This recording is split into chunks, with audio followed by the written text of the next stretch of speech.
नमस्कार दोस्तों, SSC CHSL answer question series में आपका स्वागत है। आज तारीख है 9 मार्च 2023 और आज हम अपने इस वीडियो के माध्यम से एसएससी सीएचएसएल सेकेंड शिफ्ट में पूछे गए जीएस के महत्वपूर्ण क्वेश्चंस का एनालिसिस करेंगे। और ये एनालिसिस आप लोग देखेंगे तो आगामी शिफ्ट में अगर आपका एग्जाम है तो बहुत लाभ मिलेगा। और हमारा जो पहला क्वेश्चन है कि किसका संबंध सितार वादन से है, तो इसमें जो हमारा पहला ऑप्शन है बिस्मिल्लाह खान। दर्जनों बार इनके बारे में क्वेश्चन अलग अलग परीक्षाओं में पूछा गया है। बिस्मिल्लाह खान का संबंध शहनाई वादन से है।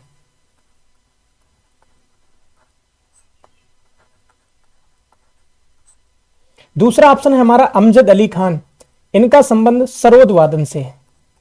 जो भी ऑप्शन हमने शामिल किए हैं सभी ऑप्शन से कई कई बार क्वेश्चन पूछे गए हैं। सरोद वादन से संबंधित है अमजद अली खान। तीसरा ऑप्शन है पंडित रविशंकर। पंडित रविशंकर सितार वादन से संबंधित है और पिछले साल 2022 में इनका निधन हो गया। पंडित रविशंकर। पंडित शिव कुमार शर्मा ये संतूर वादन से संबंधित है, इनका भी पिछले वर्ष निधन हो गया। संतूर वादन से संबंधित है पंडित शिव कुमार शर्मा। पांचवा ऑप्शन है आपका जाकिर हुसैन, इनके बारे में भी सीएचएसएल पिछली बार जो पेपर हुए कई बार क्वेश्चन पूछा गया। इनका संबंध तबला वादन से है। जैसे अल्लाह रखा खान का संबंध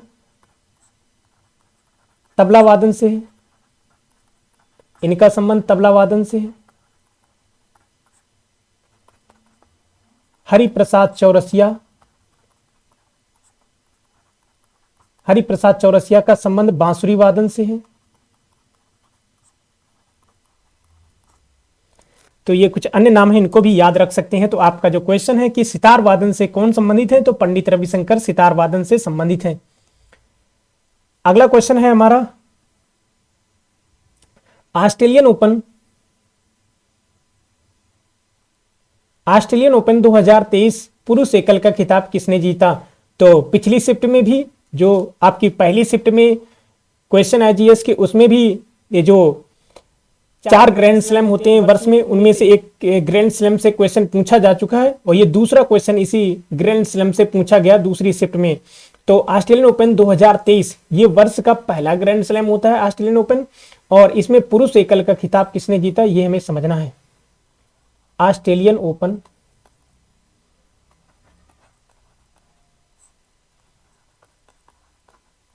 2023, ऑस्ट्रेलियन ओपन 2023 में पुरुष एकल का खिताब जीता है नोवाक जोकोविक ने पुरुष एकल, और महिला एकल का खिताब जीता है एरिना सबलेंका ने। तो पुरुष एकल के खिलाफ नोवाक जोकोविक ने, ये किस देश से हैं, ये सर्बिया से हैं। ये सर्बिया के टेनिस खिलाड़ी हैं। और आरेना सबालेंका ये बेलारूस से हैं। और जो अगले आपके ऑप्शन है इनको भी समझ सकते हैं, क्योंकि जो 2022 वाले ग्रैंड स्लैम हुए हैं उनसे भी क्वेश्चन पूछे जा रहे हैं, 2023 वाले से भी क्वेश्चन पूछा गया है। पहली शिफ्ट में 2022 वाले ग्रैंड स्लैम से क्वेश्चन पूछे गए थे। तो ये ऑस्ट्रेलियन ओपन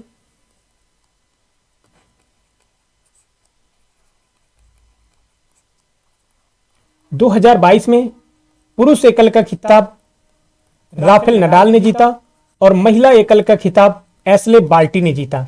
ये जो राफेल नडाल हैं ये किस देश से हैं, स्पेन से हैं, और एशले बार्टी ये ऑस्ट्रेलिया से हैं और इन्होंने संन्यास भी ले लिया है। ऑस्ट्रेलिया से खेल से संन्यास भी ले लिया है एशले बार्टी। तो शायद आप समझ गए होंगे। तो इसमें आपका जो क्वेश्चन पूछा गया ऑस्ट्रेलियन ओपन 2023 में पुरुष एकल का खिताब किसने जीता, नोवाक जोकोविक ने जीता। अगला क्वेश्चन है हमारा उच्च न्यायालय किस अनुच्छेद के तहत रिट जारी करते हैं। तो जो हमारा पहला ऑप्शन है आर्टिकल 32, इसके तहत सुप्रीम कोर्ट मूल अधिकारों की रक्षा के लिए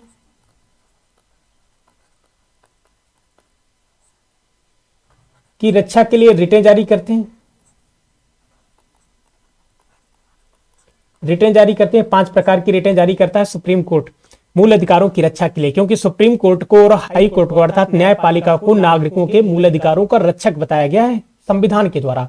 तो सुप्रीम कोर्ट आर्टिकल 32 के तहत मूल अधिकारों की रक्षा के लिए रिट जारी करता है। इसी आर्टिकल 32 को संविधान के जनक डॉक्टर भीमराव अंबेडकर ने संविधान की आत्मा और हृदय कहा है। और ये जो आर्टिकल 32 है इसमें संवैधानिक उपचारों के अधिकार का उल्लेख है। हमारे संविधान में वर्तमान में 6 प्रकार के मूल अधिकार हैं, जिसमें जो छठवां और अंतिम मूल अधिकार है वो है संवैधानिक उपचारों का अधिकार। प्रारंभ के जो 5 मूल अधिकार हैं वो एक शस्त्र की भांत है, और छठवां ये जो मूल अधिकार है जिसका उल्लेख आर्टिकल 32 में ये कवच की भांत है। वो प्रारंभ के 5 मूल अधिकारों की रक्षा करता है। छठवां मूल अधिकार आर्टिकल 226, इसके तहत हाई कोर्ट अधिकारों की रक्षा के लिए, मनुष्य के अधिकारों के, नागरिकों के अधिकारों की रक्षा के लिए रिटें जारी करता है हाई कोर्ट। अब यहां पर हम ऊपर वाले ऑप्शन में हमने लिखा है मूल अधिकार और नीचे वाले में लिखा है अधिकार। तो ये जो सुप्रीम कोर्ट है ये केवल मूल अधिकारों की रक्षा के लिए रिट जारी करता है। हाई कोर्ट मूल अधिकारों के अलावा संवैधानिक अधिकार, तो क्या मूल अधिकार संवैधानिक अधिकार नहीं होते हैं? होते हैं। ऐसे मूल अधिकार, ऐसे अधिकार जिनका उल्लेख भाग 3 में है संविधान के, वो मूल अधिकार हैं और संवैधानिक अधिकार भी हैं। ऐसे अधिकार जिनका उल्लेख संविधान में तो है लेकिन भाग 3 में नहीं है, उन्हें संवैधानिक अधिकार कहते हैं। वो मूल अधिकार नहीं है, संविधान में है तो संवैधानिक अधिकार हो गए। ऐसे अधिकार जो नागरिकों को प्रदान किए गए हैं कानून बनाकर, तो वो कानूनी अधिकार हो गए, सांविधिक अधिकार हो गए, मानवाधिकार भी होते हैं। तो सुप्रीम कोर्ट केवल मूल अधिकारों की रक्षा के लिए रिटें जारी करता है, जबकि हाई कोर्ट सभी प्रकार के अधिकारों की रक्षा के लिए रिटें जारी करता है। इसीलिए हाई कोर्ट का जो रिट जारी करने का अधिकार है वो सुप्रीम कोर्ट की तुलना में व्यापक है। अगला ऑप्शन है आपका 124, इसमें सुप्रीम कोर्ट के गठन और संरचना का प्रावधान है। आर्टिकल 124 में, अर्थात 124 में बताया गया कि सुप्रीम कोर्ट होगा, उसमें एक मुख्य न्यायाधीश होगा और कितने अन्य न्यायाधीश होंगे, इनकी संख्या कौन निर्धारित करेगा, इनकी नियुक्ति कौन करेगा, ये सभी बातें बताई गई हैं आर्टिकल 124 में। आर्टिकल 214 में हाई कोर्ट के बारे में बताया गया है कि प्रत्येक राज्य में एक हाई कोर्ट होगा। हालांकि 7वें संविधान संशोधन के तहत यह प्रावधान किया गया कि एक ही हाई कोर्ट के क्षेत्राधिकार का विस्तार एक से अधिक राज्यों तक किया जा सकता है। तो हाई कोर्ट के गठन और संरचना के बारे में बताया गया आर्टिकल 214 में। तो इसमें आपसे पूछा गया उच्च न्यायालय किस अनुच्छेद के तहत रिट जारी करता है? तो अनुच्छेद 226 के तहत 5 प्रकार की रिटें जारी की जाती हैं। तो रिटों का प्रावधान ब्रिटेन के संविधान से प्रेरित है, हालांकि मूल अधिकारों का प्रावधान यूएसए के और अमेरिका के संविधान से प्रेरित है। अगले क्वेश्चन की ओर बढ़ते हैं। अगला क्वेश्चन हमारा है, किस राज्य ने फुटबॉल फॉर ऑल पहल की शुरुआत की? ये फर्स्ट शिफ्ट में क्वेश्चन पूछा गया था, उसमें बाय मिस्टेक छूट गया तो हमने सेकंड शिफ्ट में शामिल कर लिया है। किस राज्य ने फुटबॉल फॉर ऑल पहल की शुरुआत की? पहला ऑप्शन है इसमें जम्मू कश्मीर।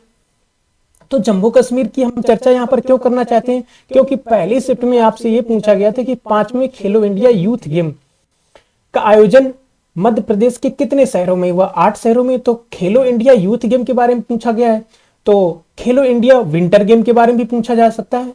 तो खेलो इंडिया, तीसरे खेलो इंडिया विंटर गेम शीतकालीन, तीसरे खेलो इंडिया विंटर गेम का आयोजन जम्मू कश्मीर के गुलमर्ग में हुआ है, तो यह भी याद रखना है। दूसरा ऑप्शन है आपका केरल। तो 75वीं संतोष ट्रॉफी जो फुटबॉल से संबंधित है, संतोष ट्रॉफी, कई बार तो ऐसे क्वेश्चन पूछा गया है परीक्षाओं में कि संतोष ट्रॉफी का संबंध किससे? फुटबॉल से है। तो 75वें नंबर की संतोष ट्रॉफी अर्थात इस प्रतियोगिता का आयोजन हुआ है केरल में, और इसका विजेता कौन रहा? विजेता भी केरल रहा। तो 75वीं संतोष ट्रॉफी का विजेता केरल रहा। और यह तीसरे खेलो इंडिया विंटर गेम का आयोजन जम्मू कश्मीर में हुआ।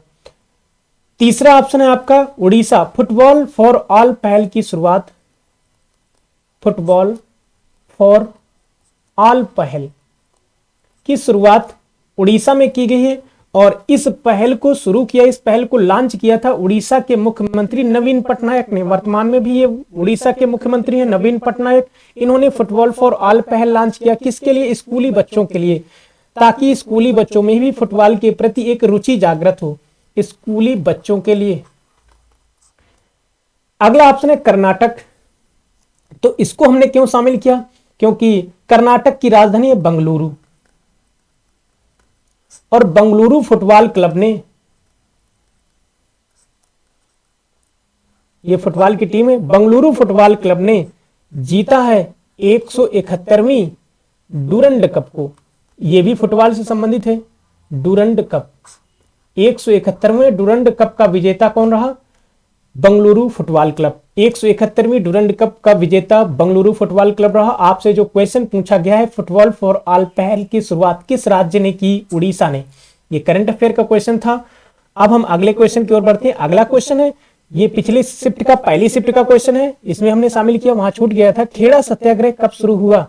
तो खेड़ा सत्याग्रह, जैसा कि हम अपनी ऑफलाइन क्लास में डिस्कस कर रहे हैं इस समय मॉडर्न हिस्ट्री में, खेड़ा सत्याग्रह डिस्कस किया हमने हाल ही में। तो खेड़ा सत्याग्रह 1918 में शुरू हुआ।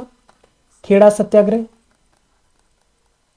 ये कैसा आंदोलन था? एक किसान आंदोलन था। खेड़ा सत्याग्रह एक किसान आंदोलन था। किसानों के समर्थन में गांधी जी ने, खेड़ा कहां पर है? गुजरात में। गुजरात के खेड़ा में किसानों की फसल ओलावृष्टि के कारण नष्ट हो गई, लेकिन अंग्रेजों ने किसानों से लगान वसूलना बंद नहीं किया। इस कारण से किसान त्रस्त थे, अंग्रेजों से परेशान थे अंग्रेजों से, और इसी परेशानी को ध्यान में रखते हुए गांधी जी ने खेड़ा सत्याग्रह किया, किसानों के समर्थन में आंदोलन किया, और यह आंदोलन गांधी जी का सफल किसान आंदोलन रहा। 1918 में ही गांधी जी ने अहमदाबाद मिल मजदूरों के समर्थन में सत्याग्रह किया। अहमदाबाद मिल सत्याग्रह किया, मिल मजदूरों के समर्थन में सत्याग्रह किया 1918 में ही, क्योंकि प्रथम विश्व युद्ध के दौरान 1914 से 18 के दौरान अहमदाबाद में प्लेग फैल गया था और मजदूर अपनी फैक्ट्रियां मिलें छोड़ रहे थे। तो उन मजदूरों को रोकने के लिए मिल मालिकों ने उनके वेतन का 75% प्लेग बोनस के रूप में देने को कहा, और प्लेग बोनस देने को कहा तो मजदूर लालच में रुक गए बिना अपनी जान की परवाह किए हुए। लेकिन 1918 में जब प्लेग खत्म हो गया अहमदाबाद से, तो प्लेग बोनस को समाप्त कर दिया गया। लेकिन महंगाई अपनी चरम पर पहुंच गई थी विश्व युद्ध के कारण, इसलिए मजदूरों ने मिल मालिकों से डिमांड की कि प्लेग बोनस तो आपने खत्म कर दिया है, लेकिन अब हमें महंगाई बोनस दिया जाए हमारे कुल वेतन का 50%। लेकिन मिल मालिकों ने मना कर दिया। तो मजदूरों के समर्थन में गांधी जी ने सत्याग्रह किया और मिल मालिकों ने अंततः महंगाई बोनस के रूप में उनके वेतन का 35% देना स्वीकार किया। तो गांधी का यह भी आंदोलन सफल आंदोलन रहा। यह किसानों, ये मजदूरों का आंदोलन था, खेड़ा वाला किसानों का आंदोलन था। अब जैसा कि आप सभी लोगों को पता है कि 9 जनवरी 1915 को महात्मा गांधी दक्षिण अफ्रीका से वापस आए, 1893 में चले गए थे। अब ये स्थायी रूप से भारत आ गए थे 1915 में, और 1915 में जब गांधी जी भारत आए तो इसके बाद उन्होंने 1916 में भारतीय राष्ट्रीय कांग्रेस के लखनऊ अधिवेशन में भाग लिया। वहां चंपारण के एक किसान नेता थे पंडित राजकुमार शुक्ल। उन्होंने गांधी जी को चंपारण के किसानों के बारे में बताया कि अंग्रेज उनका कैसे नील किसानों का शोषण कर रहे। तो 1917 में गांधी जी ने चंपारण के किसानों के समर्थन में चंपारण सत्याग्रह किया। चंपारण सत्याग्रह 1919 में रॉलेट एक्ट के खिलाफ, मार्च 1919 में रॉलेट एक्ट आया, जिसके तहत किसी भी भारतीय को कभी भी संदेह के आधार पर गिरफ्तार करके 2 साल तक जेल में रखा जा सकता था। इसे काला कानून कहा गया, नो अपील, नो वकील, नो दलील का कानून कहा गया रॉलेट एक्ट को। और रॉलेट एक्ट के खिलाफ गांधी जी ने 1919 में रॉलेट सत्याग्रह शुरू किया। रॉलेट सत्याग्रह, ये जो रॉलेट सत्याग्रह महात्मा गांधी का पहला अखिल भारतीय स्तर का आंदोलन है। ये जो चंपारण है, ये चंपारण के लिए था। अहमदाबाद मिल मजदूरों का अहमदाबाद के लिए था। खेड़ा, ये खेड़ा के लिए था। लेकिन ये रॉलेट सत्याग्रह है, पूरे भारत के लिए था। तो महात्मा गांधी का एक क्वेश्चन पूछा जाता है, पहला अखिल भारतीय स्तर का आंदोलन कौन था? रॉलेट सत्याग्रह। 1920 में गांधी जी ने असहयोग आंदोलन शुरू किया। जलियांवाला बाग नरसंहार से दुखी होकर गांधी जी ने असहयोग आंदोलन शुरू किया, जिसे फरवरी 1922 में वापस ले लिया गया चौरी चौरा कांड के कारण। तो इसमें आपसे पूछा गया खेड़ा के बारे में, तो यह आंसर हो जाएगा आपका। अगले क्वेश्चन की ओर बढ़ते हैं। अगला क्वेश्चन है, किस पंचवर्षीय योजना में उद्योगों को प्राथमिकता दी गई? पहली पंचवर्षीय योजना, पंचवर्षीय योजनाओं से क्वेश्चन जीडी में भी पूछे गए थे। पहली पंचवर्षीय योजना 1951 से 56 तक चली। इसमें किससे प्राथमिकता दी गई? कृषि को। 1951 से 56 तक चली, कृषि को प्राथमिकता दी गई। यह पंचवर्षीय योजना हेराल्ड डोमर मॉडल पर आधारित थी। दूसरी पंचवर्षीय योजना 1956 से 1961 तक चली। इसमें उद्योगों को प्राथमिकता दी गई और यह पंचवर्षीय योजना पीसी महालनोबिस मॉडल पर आधारित थी।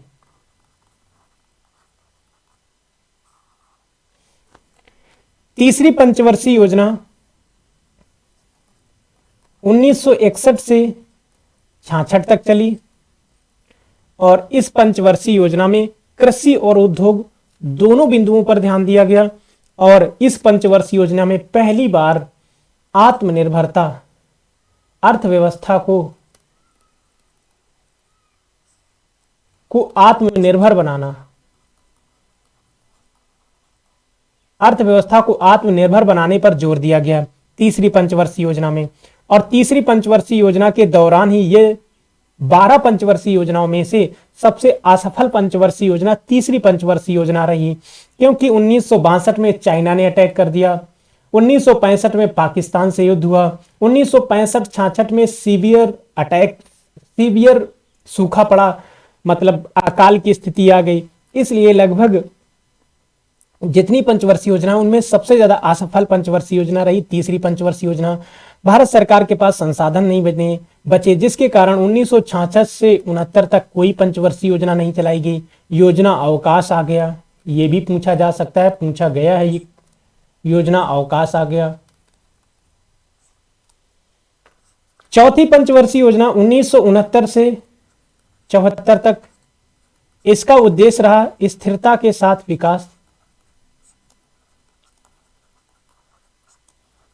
विकास तथा आत्मनिर्भरता की प्राप्ति।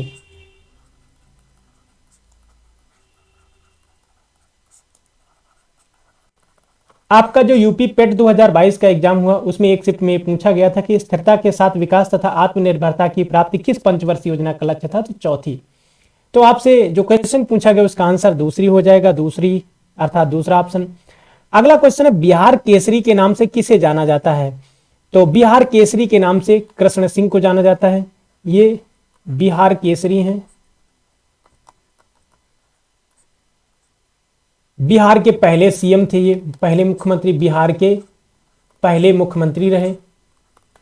वर्तमान में बिहार के मुख्यमंत्री कौन बने हैं, नीतीश कुमार 8वीं बार। अगला ऑप्शन है राम लखन सिंह, इन्हें शेर ए बिहार के नाम से जाना जाता है। लाला लाजपत राय, इन्हें पंजाब केसरी के नाम से जाना जाता है, पंजाब केसरी। भगत सिंह,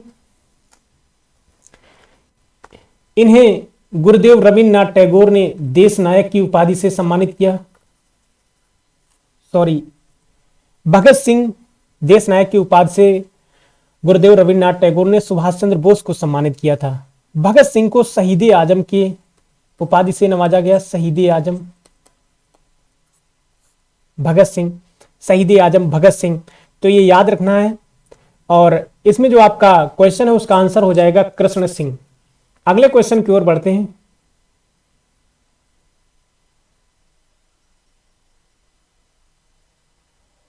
अगला क्वेश्चन है प्लासी के युद्ध में ईस्ट इंडिया कंपनी, ईआईसी का मतलब है ईस्ट इंडिया कंपनी की सेना का नेतृत्व किसने किया, तो प्लासी के युद्ध में ईस्ट इंडिया कंपनी की सेना का नेतृत्व किसने किया, तो ये समझ लेते हैं रॉबर्ट क्लाइव ने किया।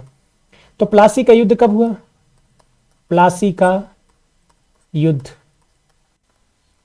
ये हुआ 1757 में। ईस्ट इंडिया कंपनी की ओर से अंग्रेज और बंगाल के नवाब सिराजुद्दौला के मध्य ये युद्ध चल रहा था, प्लासी का युद्ध। तो अंग्रेजों की ओर से ईस्ट इंडिया कंपनी की ओर से सेना का नेतृत्व रॉबर्ट क्लाइव कर रहा था और बंगाल की ओर से कौन कर रहा था, तो बंगाल के नवाब थे इस समय सिराजुद्दौला। और सिराजुद्दौला का जो सेनापति था उसने विश्वासघात किया इस युद्ध में सिराजुद्दौला के साथ और उसका नाम था मीर जाफर। तो मीर जाफर की धोखाधड़ी के कारण बंगाल के नवाब सिराजुद्दौला 1757 में प्लासी के युद्ध में पराजित हो जाते हैं। प्लासी पश्चिम बंगाल में है वर्तमान में और भागीरथी नदी के तट पर है। अगला ऑप्शन है हेक्टर मुनरो। तो हेक्टर मुनरो ने ईस्ट इंडिया कंपनी की ओर से सेना का नेतृत्व किया, किस युद्ध में किया, बक्सर के युद्ध में किया। बक्सर वर्तमान में कहां पर है, बिहार में है। तो बक्सर के युद्ध में ईस्ट इंडिया कंपनी की सेना का नेतृत्व हेक्टर मुनरो ने किया। यह युद्ध कब हुआ? 1764 में हुआ। इसमें एक त्रिगुट शामिल हुआ था। इस त्रिगुट में कौन कौन थे? तो बंगाल के नवाब मीर कासिम का साथ दिया अवध के नवाब शुजाउद्दौला ने, और मुगल बादशाह शाह आलम द्वितीय। इस त्रिगुट ने एक साथ युद्ध किया ईस्ट इंडिया कंपनी से, लेकिन अब ईस्ट इंडिया कंपनी बहुत ताकतवर हो चुकी थी और ईस्ट इंडिया कंपनी ने हेक्टर मुनरो के नेतृत्व में इन तीनों के त्रिगुट को पराजित किया। अगला ऑप्शन है आयरकूट। तो यह भी ईस्ट इंडिया कंपनी की सेना का नेतृत्व करेगा किस युद्ध में? किस युद्ध में करेगा? वांडीवास के युद्ध में। वांडीवास का युद्ध कब हुआ? 1760 में। तो इस युद्ध में ईस्ट इंडिया कंपनी की सेना का नेतृत्व आयरकूट ने किया और आयरकूट के नेतृत्व में ईस्ट इंडिया कंपनी वांडीवास का युद्ध 1760 में जीतेगी। तो फ्रांस, जो फ्रेंच कंपनी थी और ईस्ट इंडिया कंपनी, इनके मध्य ये युद्ध चल रहा था। फ्रेंच कंपनी की ओर से सेना का नेतृत्व कौन कर रहा था? तो काउंट डी लाली। काउंट डी लाली फ्रेंच कंपनी की ओर से सेना का नेतृत्व कर रहा था। अगला ऑप्शन है आपका कैप्टन हॉकिंस। तो समुद्र के रास्ते भारत आने वाला पहला अंग्रेज,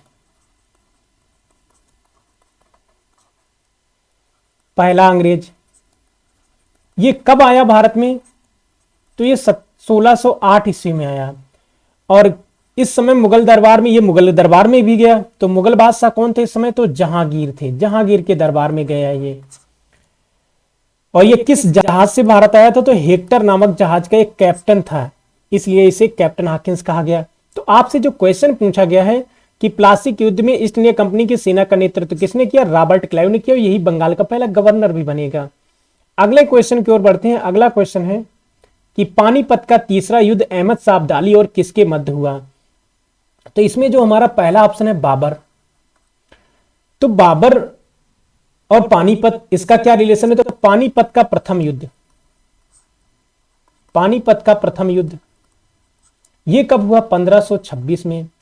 तो इस युद्ध में एक तरफ बाबर थे तो दूसरी तरफ कौन था? लोदी वंश का शासक इब्राहिम लोदी। अंतिम शासक था लोदी वंश का इब्राहिम लोदी।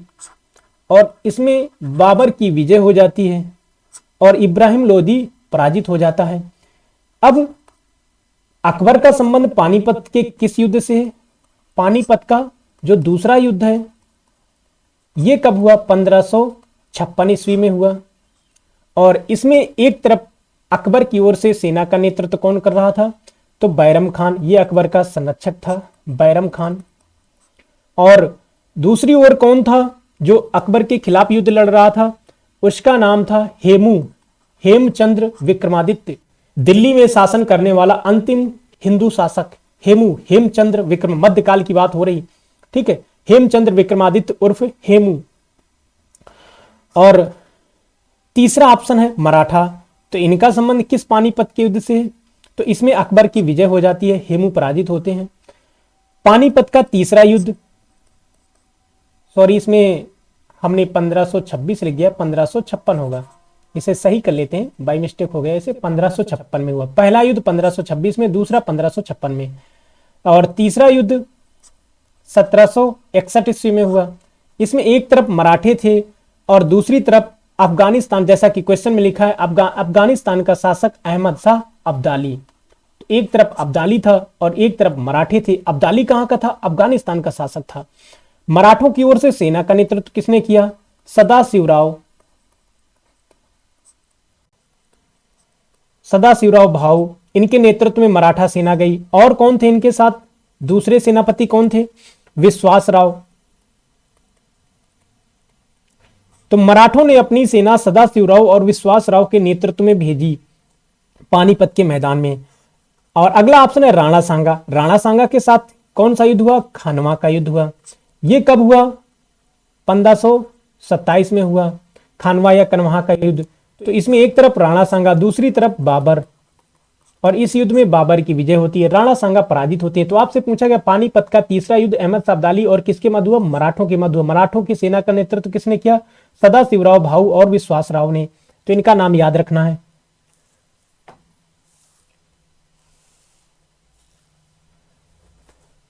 अगले क्वेश्चन की ओर बढ़ते हैं।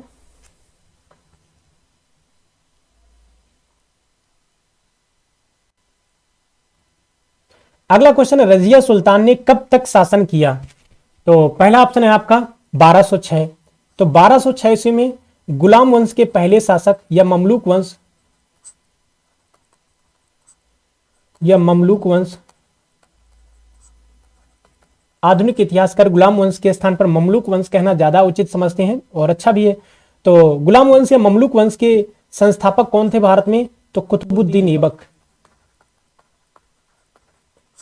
ऐबक, जिन्हें कुरान ख्वां के नाम से भी जाना गया। इसने 1206 ईस्वी से 1210 ईस्वी तक शासक रहा। ये 1206 से 1210 ईस्वी तक ये कुतुबुद्दीन ऐबक गुलाम वंश का पहला शासक बना और 1210 ईस्वी में पोलो खेलते समय घोड़े से गिर गया और इसकी मृत्यु हो गई। फिर इसके बाद इसका पुत्र बना 1210 से 1211 ईस्वी तक और फिर इसके बाद 1211 ईस्वी से 1236 ईस्वी तक दिल्ली का सुल्तान बना कुतुबुद्दीन ऐबक का दामाद और गुलाम इल्तुतमिश शासक बना और इल्तुतमिश की पुत्री का नाम है रजिया सुल्तान। और 1236 ईस्वी से 1236 ईस्वी से 1240 ईस्वी तक दिल्ली की शासिका रही रजिया सुल्तान। तो मध्यकाल में दिल्ली की शासिका बनने वाली पहली शासिका रजिया सुल्तान थी। और 1265-66 ईस्वी से 1287 ईस्वी तक गुलाम वंश का शासक रहा बलवन, जिसे बलवनी वंश भी कह दिया जाता है, बलवन रहा शासक। तो आपसे पूछा गया रजिया सुल्तान ने कब तक शासन किया? तो 1240 ईस्वी तक शासन किया। अगले क्वेश्चन की ओर बढ़ते हैं। अगला क्वेश्चन पूछा गया, कौन सी नदी बंगाल की खाड़ी में मुहाना बनाती है? तो कृष्णा नदी। इसका उद्गम कहां से होता है? कृष्णा नदी का उद्गम होता है महाराष्ट्र के महाबलेश्वर से। महाबलेश्वर ये कहां पर है? महाराष्ट्र में। यहां पर इसका उद्गम होता है और ये अपना मुहाना कहां बनाती है? तो ये अपना मुहाना बनाती है बंगाल की खाड़ी में। और किस राज्य में? तो आंध्र प्रदेश में। दूसरा ऑप्शन है आपका दामोदर। दामोदर नदी महाराष्ट्र के त्र्यंबकेश्वर से निकलती है और ये अपना मुहाना कहां बनाती है? बंगाल की खाड़ी में। और किस राज्य में? आंध्र प्रदेश में। और दामोदर नदी को वृद्धगंगा भी कहते हैं। वृद्धगंगा, बूढ़ी गंगा, दक्षिण गंगा, इन नामों से जाना जाता है दामोदर को। और दक्षिण भारत की सबसे लंबी नदी कौन सी है? दामोदर। 1465 किलोमीटर लंबी दामोदर नदी। दक्षिण भारत की सबसे लंबी नदी दामोदर नदी। प्रायद्वीपीय भारत की सबसे लंबी नदी दामोदर नदी। इसका उद्गम कहां से होता है? त्र्यंबकेश्वर से। मुहाना कहां पर है? बंगाल की खाड़ी, आंध्र प्रदेश में। इसे अन्य किन नामों से जानते हैं? वृद्ध गंगा के नाम से, बूढ़ी गंगा के नाम से, दक्षिण गंगा के नाम से जानते हैं। अगला ऑप्शन है आपका कावेरी। ये कहां से निकलती है? ब्रह्मगिरी की पहाड़ियों से। पश्चिमी घाट में जो ब्रह्मगिरी की पहाड़ियां वहां से। किस राज्य से निकलती है? कर्नाटक से। और ये मुहाना कहां बनाती है? तो पांडिचेरी और तमिलनाडु में ये अपना मुहाना बनाती है बंगाल की खाड़ी में। तो ये भी याद रखना है। इसे कावेरी नदी दक्षिण भारत की एकमात्र ऐसी नदी है जो सदा नीरा है, अर्थात वर्ष भर इसमें पानी बना रहता है, नीर बना रहता है, क्योंकि दक्षिण पश्चिम मानसून और उत्तर पूर्व मानसून दोनों मानसूनों से इसे जलापूर्ति होती है। तो इसके बारे में याद रखना है कावेरी नदी के बारे में। इसे दक्षिण भारत की गंगा कहते हैं। दामोदर को दक्षिण गंगा कहते हैं। तो ये सभी नदियां बंगाल की खाड़ी में गिरती हैं, तो आपका आंसर हो जाएगा सभी। अगले क्वेश्चन की ओर बढ़ते हैं। अगला क्वेश्चन आपसे पूछा गया, बाबर ने आराम बाग का निर्माण कहां कराया? तो बाबर ने आराम बाग बनवाया था आगरा में। आराम बाग, यहां पर आराम करते थे। आराम बाग का निर्माण आगरा में करवाया। जब बाबर की मृत्यु हुई तो सबसे पहले इसका मकबरा ही आगरा के आराम बाग में बनाया गया। फिर इसकी जैसे की इच्छा थी कि बाबर का मकबरा काबुल में होना चाहिए, तो बाबर का मकबरा कहां पर है? इसमें बाबर का मकबरा काबुल में है। भारत में मुगल वंश का संस्थापक था। दिल्ली में हुमायूं का मकबरा है, तो हुमायूं का मकबरा दिल्ली में है।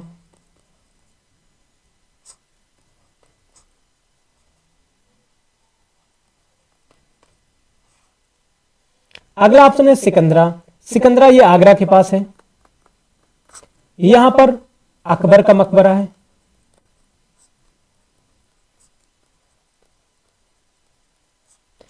तो आपसे जो क्वेश्चन पूछा गया, बाबर ने आराम बाग का निर्माण कहाँ कराया, तो बाबर ने आराम बाग का निर्माण आगरा में करवाया। अगले क्वेश्चन की ओर बढ़ते हैं। अगला क्वेश्चन आपसे पूछा गया, भारत की तटीय सीमा की लंबाई कितनी है, तो भारत की तटीय सीमा की लंबाई है लगभग 7500 किलोमीटर, 7516 किलोमीटर। तो भारत की तटीय सीमा की लंबाई है लगभग 7516 किलोमीटर, और इसमें सब पूरी पूरी तटीय सीमा शामिल है द्वीपों सहित। तो तटीय सीमा की लंबाई है भारत की। अब अगर पूछा जाए मुख्य भूमि की तटीय सीमा की लंबाई कितनी है, तो 6100 किलोमीटर। मुख्य भूमि की तटीय सीमा, मुख्य भूमि में द्वीपों को शामिल नहीं किया जाता, जैसे लक्षद्वीप है, अंडमान निकोबार द्वीप समूह।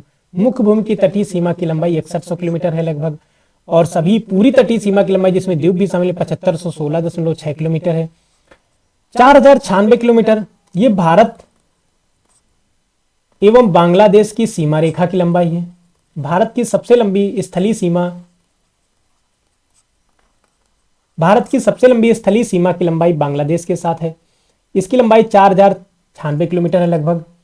और अगला ऑप्शन है 699 किलोमीटर। भारत एवं भूटान की स्थलीय सीमा की लंबाई 699 किलोमीटर है। भारत एवं भूटान की स्थलीय सीमा की लंबाई। तो आपसे पूछा गया भारत की तटीय सीमा की लंबाई, अगर मुख्य भूमि पूछा जाएगा तो 6100 किलोमीटर हो जाएगा।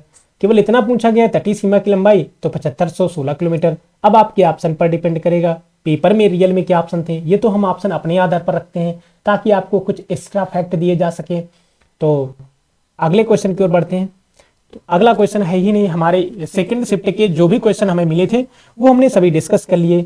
आप लोग इस वीडियो को ध्यान से देखें, अपना नोट्स भी तैयार कर सकते हैं ताकि आगामी शिफ्ट में आपको इससे बहुत लाभ मिले। आप हमारा टेलीग्राम चैनल भी ज्वाइन कर सकते हैं जिसका नाम है GS बाई सुमेर सिंह। इसी नाम से यूट्यूब चैनल है और इसी नाम से टेलीग्राम चैनल भी है। Thank you for listening and watching.